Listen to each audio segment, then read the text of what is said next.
बिस्मिल्लाहिर्रहमानिर्रहीम।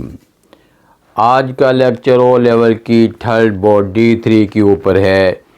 इसकी exercise 6A को सॉल्व कर रहे हैं। आज के लेक्चर में एक्सरसाइज 6A का क्वेश्चन नंबर 1 शामिल है और ये एक्सरसाइज जो है ये ग्रेडियंट के बारे में है। ग्रेडियंट क्या होता है, इसे यूज़ कैसे करते हैं, इस बात को अच्छी तरह समझाना है।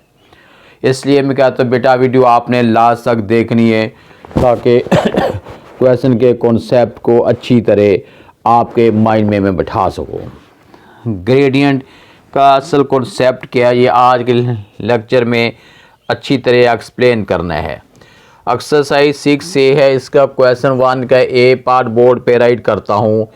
A इज़ इक्वल टू 0 0 है और उसके बाद जो B है, B के ऑर्डर पे जो है -2 और 1 है।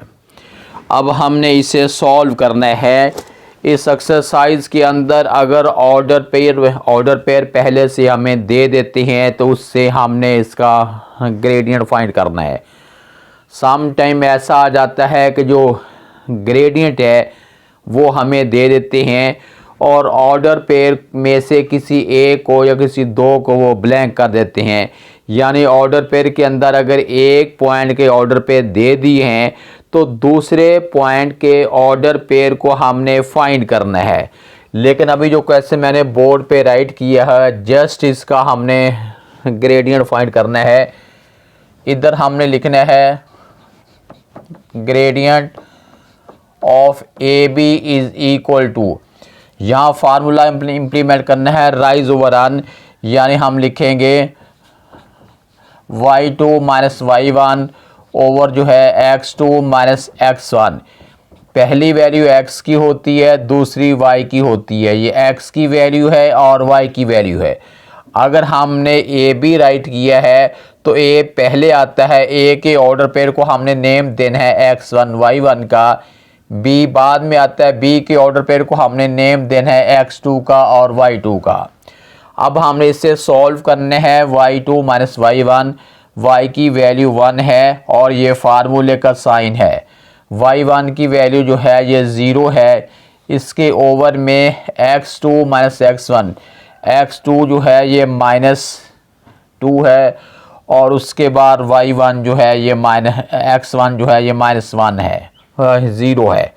इसे अब हमने सॉल्व करना है। ये बनेगा 1 है, -2 है, माइनस नीचे हो या ऊपर, ऊपर ही काउंट होता, बल्कि हम इस लाइन के बिल्कुल सामने से ये राइट कर देते हैं। अभी हमने क्वेश्चन 1 के ए पार्ट को सॉल्व किया है। उसके बाद इसका जो सेकंड पार्ट की वैल्यू राइट करते हैं। इसका बी पार्ट है C is equal to 2 minus 3 है और D के ऑर्डर पेयर जो हैं कोऑर्डिनेट्स जो हैं 1 7 है, C के 2 माइनस 3 है। अब हमने इसका लेना है CD लेते हैं तो हमें ये वेल्डिंग भी करनी पड़ेगी, फार्मूला राइट करना पड़ेगा। Gradient of CD is equal to लिखेंगे y2 minus y1 over x2 minus x1। Equal का साइन लगाएंगे। ये वाली वैल्यू x1 है, ये y1 है, ये वाली वैल्यू x2 है और सेकंड वैल्यू y2 है। हमारे फार्मूले में है y2 माइनस y1, y की वैल्यू 7 है और y1 की वैल्यू जो है ये -3 है। ओवर में है x2 माइनस x1, x2 की वैल्यू 1 है और x1 की वैल्यू 2 है। अब हमने लिखना है, अगर किसी ब्रैकेट के शुरू में माइनस का साइन आता है तो अल्टीमेटली उसका जो इनर साइन होता है वो चेंज हो जाता है। लफ्ज़ चेंज बोल रहा हूँ, चेंज का मतलब ये है कि अगर प्लस है तो माइनस हो जाएगा और अगर पहले से माइनस है तो प्लस हो जाएगा। ये बन जाएगा 7 प्लस 3 ओवर -1। ये हो जाएगा 10 और -1 इज़ इक्वल टू -10 है। क्वेश्चन 1 के ए और बी पार्ट को हमने सॉल्व कर लिया है। उसके बाद इसका सी पार्ट को नोट करते हैं कि इसके सी पार्ट की वैल्यू क्या है। इसका जो सी पार्ट है वो ई के ऑर्डर पे जो है -2 और 4 हैं। ई के बाद और एफ़ का जो ऑर्डर पेयर है एफ़ के हैं -5 है और 8 है। ये सारे क्वेश्चन एक जैसे हैं, इनमें कोई चीज़ चेंज नहीं है। अब हमने जो वर्डिंग करनी है, हम लिखेंगे gradient of E F is equal to y2 minus y1 over x2 minus x1 है।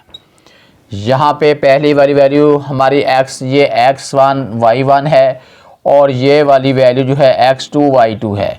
फार्मूले में है y2 माइनस y1, y2 की वैल्यू 8 है और y1 की वैल्यू 4 है, ओवर है x2 माइनस x1, x2 की वैल्यू -5 है और x1 की वैल्यू -2 है।